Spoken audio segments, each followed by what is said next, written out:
దేవునికి స్తోత్రములు. దేవుని బిడ్డలారా, అందరూ బాగున్నారండి.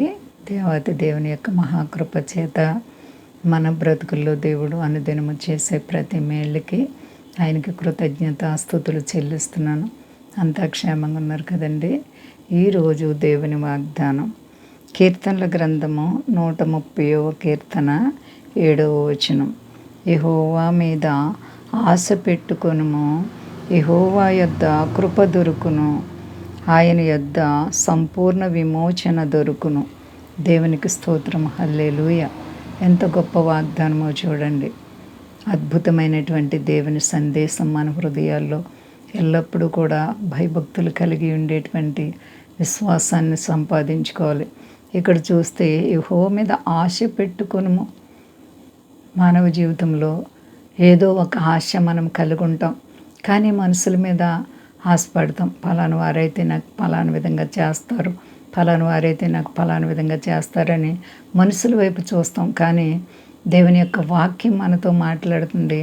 దేవుని మీద ఆశ పెట్టుకోవాలంటండి. మనం దేవుని మీద నువ్వు ఆశ పెట్టుకున్నావా? నా ప్రియ సహోదరి సహోదర, నీకే కష్టం వచ్చినా బాధ వచ్చినా దేవుని వైపు చూస్తున్నావా? అలాగైతే నీ ఆశలన్నీ కూడా ఆయన తీర్చగల దేవుడు. యెహోవా యొద్ద కృప దొరుకును. దేవునికి స్తోత్రం. హల్లెలూయా. నీవేమైతే ఆశిస్తున్నావో నీ దేవుడు దాన్ని నీకు అనుగ్రహించే దేవుడు. పరిశుద్ధుడైనటువంటి దేవాతి దేవునికి నీవు లోబడితే చాలు, నీకు ఆయన యందు గొప్ప కృప దొరుకుతుంది. ఆయనని నిన్ను ప్రేమిస్తున్నారు కాబట్టి విడువక నీ ఎడల కృప చూపే దేవుడు. ఆయన యొద్ద సంపూర్ణ విమోచన దొరుకును. దేవునికి మహిమ కలుగును గాక. ఎంత గొప్ప వాగ్దానం. ఎలాంటి విమోచనం? మనకి మన అతిక్రమాల నుంచి, మన పాప దోషాల నుంచి విడిపించిన దేవాతి దేవుడు. సంపూర్ణమైనటువంటి విమోచన.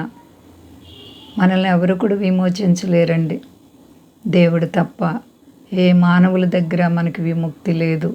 మన పాపముల నుండి విడుదల, మన శాపాల నుండి విడుదల దేవాతి దేవుని యొద్దే ఉంది. కాబట్టి నీవే కష్టంలో, బాధలో, ఇబ్బందుల చేత నలిగిపోతున్నావు ప్రియ సహోదరి సహోదర.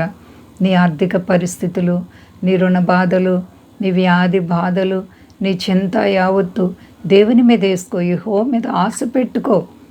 ఆయన నీ ఆశలు, నీ కోరికలు తీర్చే దేవుడు. నీ హృదయ వాంఛలు ఎరిగిన దేవుడు. ఆశగల ప్రాణాన్ని దేవుడు తృప్తిపరిచే దేవుడు. కాబట్టి ప్రియ సహోదరి సహోదర, నీవెవరివైనా సరే దేవుని వైపు చూడు. దేవుడు నీ హృదయ వాంఛలు తీర్చే దేవుడు. ఇంతగా మనల్ని ప్రేమిస్తున్న దేవునికి మనం ఎంతో కృతజ్ఞులం.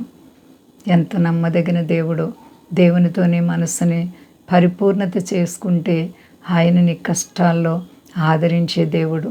మన శాంతినిచ్చి, నెమ్మదినిచ్చి, అంచెలంచెలుగా నిన్ను హెచ్చించే దేవుడు.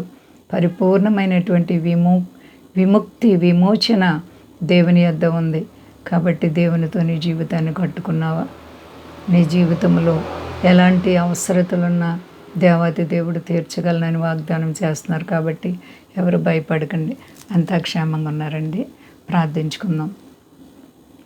ప్రేమ నమ్మకమైన మా తండ్రి, గొప్ప దేవ, మహాదేవుడ, పరిశుద్ధుడ, నీతిమంతుడ, న్యాయాధిపతి, జీవం గల దేవానికి స్తోత్రాలు తండ్రి.